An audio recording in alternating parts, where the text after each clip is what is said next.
welcome back to my channel. Today, we are going to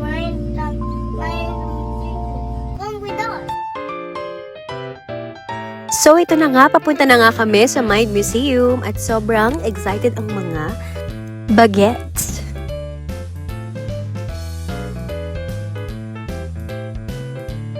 Hey guys, I'm in the Mind Museum. Are you happy? Yeah? Pagpasok pa lang sa Mind Museum, picture agad, ayan.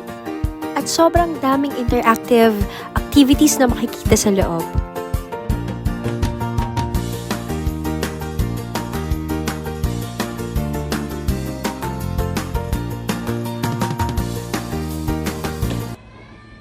Isa sa mga na-enjoy nga nila yung piano stairs, na kada steps may notes, may music.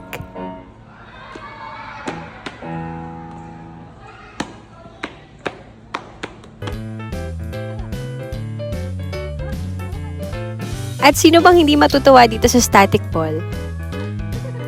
Na magpapataas talaga ng buhok mo.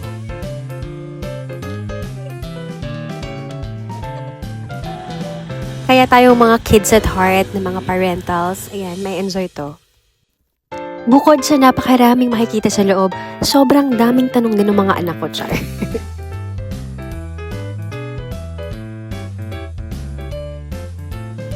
Yung anak mong gusto nang iuwi yung sobrang laking chocolate na yan. Anak, hindi totoo yan.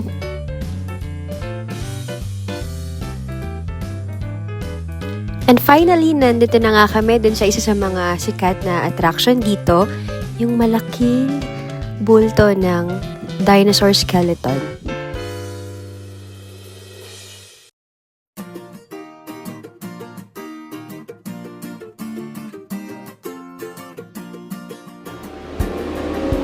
At ayan, may pa-seminar pa si tatay about sa skeleton ng dinosaur.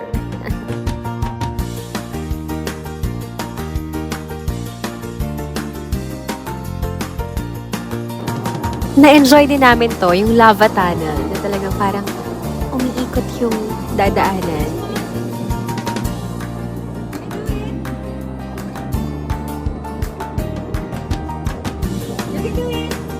May pa-selfie corner din sila, tapos lalabas na lang yung selfie nyo with the astronaut suit dyan, sa screen.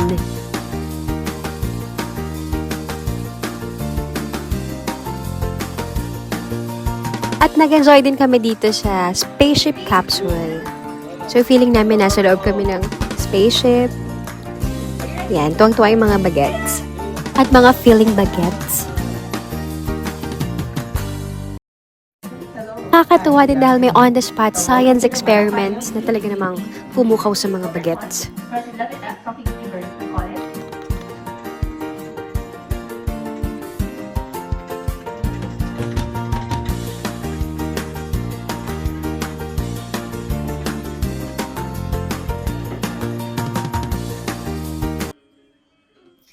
Nakakatuwa nga din tong stringless harp. Look, there's no real string. It's just like...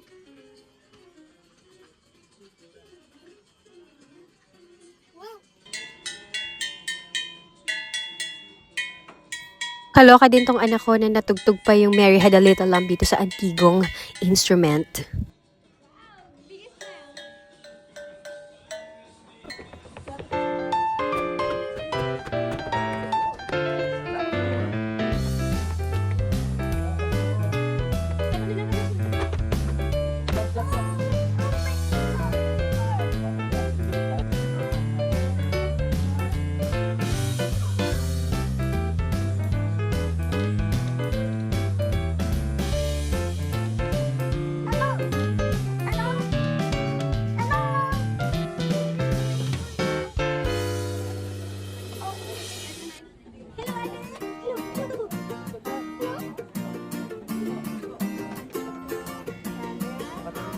Talaga naman nag-enjoy yung kids dito sa Mind Museum at sigurado ko na mag-e-enjoy din kayo dahil maraming bagong features at interactive activities dito sa loob.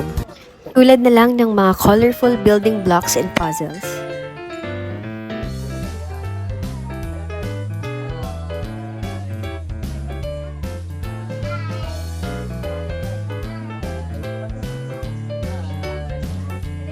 Sana nag-enjoy din kayo dito sa aming mini vlog. Sa susunod ulit, see us!